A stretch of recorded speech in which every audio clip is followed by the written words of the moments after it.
Nagle jedno ramię okna zaczęło otwierać się, a Robert poczuł, że zaczyna odrywać się od ziemi. Lekko poruszył ramionami, wzniósł się wyżej i przeleciał na zewnątrz. Nie czuł lęku, był radosny i spokojny, pozbawiony wszelkich trosk i udręk. Przypomniał sobie słowa, które czytał wielokrotnie w Biblii. Przypatrzcie się ptakom w powietrzu, nie sieją, nie żną, nie zbierają do spichrzów, a Ojciec was niebieski je żywi. Ujrzał znajome wzgórze z okolic Hergotowa, szosą prowadzącą do miasta samotnie sunął czarny garbus. Gdy Robert zniżył lot, spojrzał, że auto jest bez drzwi. Za kierownicą siedział mężczyzna z powiewającym u szyi białym szalem. Bezgłośnie coś śpiewał i rytmicznie kiwał głową. Kaszuba w pewnym momencie spostrzegł, że kierowca ma twarz ojca. To nie może być prawda, pomyślał. Przecież tata nie miał prawa jazdy i nie umiał prowadzić samochodu. To ty nie dowierzał? Mężczyzna roześmiał się. Nigdy nie widziałeś mnie ani jako wesołka, ani za kierownicą. Tutaj wszystko jest możliwe. Tutaj to znaczy gdzie? Gdzie nie ma czasu i nie potrzeba zegarków. Pokręcił nagim przegubem lewej ręki i prychnął z rozbawieniem. Nie tylko zegarmistrzowie czułem się tu wspaniale. Ja tak się nie czuję. Pewnie dlatego, że nie jestem zupełnie z tobą, a jedynie śnię. Jesteś blisko. Kierowca poprawił szal, który zasłonił mu usta. Tu nie ma materii. Jest jedynie jej widzialna powłoka. Coś ci pokażę. Trzymaj się. Samochód nagle przyspieszył. Robert zobaczył gwałtowny, przesuwający się strzałki licznika. Było powyżej 100, gdy ojciec z twarzą radosnego dziecka szarpnął kierownicą i pojazd pomknął w stronę przydrożnych drzew. Nie! Kaszuba zaczął przeraźliwie krzyczeć. Znalazł się w nieprzeniknionej ciemności. Coś się panu strasznego przyśniło. Usłyszał męski głos i poczuł na ramieniu silny uchwyt dłoni. Przed chwilą coś pyknęło, kolejka stanęła i zgasło światło.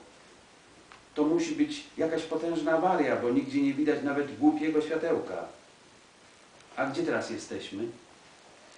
Pojęcia nie mam, bo zaczytałem się w gazecie. Myślę, że jesteśmy bliżej Hergotowa niż Gdańska. Przez chwilę milczeli, a potem znowu podjęli rozmowę.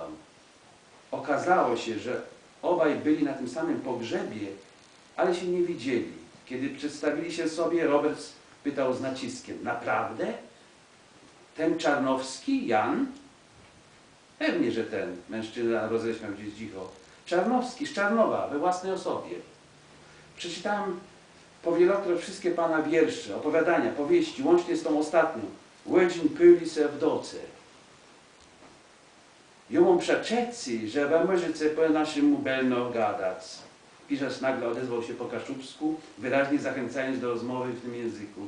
Robert początkowo zawahał się i mruknął niezdecydowanie, ale gdy wypowiedział pierwsze słowa, poczuł się tak, jakby popadł w ekstazy. Pomyślał, że to spotkanie z mistrzem w gęstej ciemności ma jakiś niesamowity, wręcz nierzeczywisty wymiar. Czy nie sądzi pan, że to naprawdę dziwny zbieg okoliczności, ważył każde słowo? Oto pan, pisarz kaszubski, ma przed sobą człowieka, który się nazywa Kaszuba. Rzeczywiście, to bardzo osobliwa okoliczność. Samo nazwisko nie jest tutaj niczym nadzwyczajnym, ale to zderzenie przypadków. Znam pański dorobek, życiorys, widziałem parę razy w telewizji, ale nigdy nie na żywo. Dziś ma pan mnie na wyciągnięcie ręki, ale tylko słyszy mój głos. Gdyby ktoś chciał mnie teraz przyrównać do literatury kaszubskiej, mruknął rozbawiony, to może powiedziałby metaforycznie, ma ukryte oblicze, ale mówi. Coraz dobitniej, mocniej. Nie mam o niej takiego dobrego zdania. O swoich wytworach również. Przed naszymi wielkimi Łejkasenem, Dewdowścim mówiło się, że jest lud, a nie ma literatury. Później pytano przekąsem, mamy literaturę, ale czy jest lud? Obecnie żyjemy w czasach, gdy jest jedno i drugie. Ale czy naprawdę? Sądzę, że tak. Kaszuba ożywił się, zaczął mówić jak nigdy dotąd, głosem pełnym patosu. Nasza mowa ginęła, pożerał ją niemiecki smog.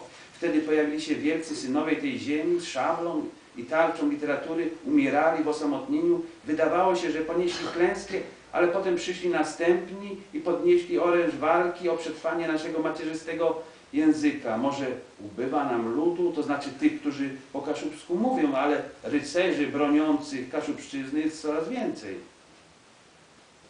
Cieszy mnie, że pan tak uważa, nieznajomy odezwał się przyciszonym, barytonowym głosem.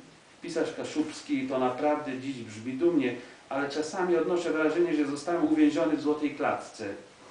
Piszę po naszemu, czerpię z tego dużo radości, tu i ówdzie ktoś zachęci mnie do tworzenia w języku ojców. Jednak dopiero pan pierwszy powiedział, że czyta moje rzeczy.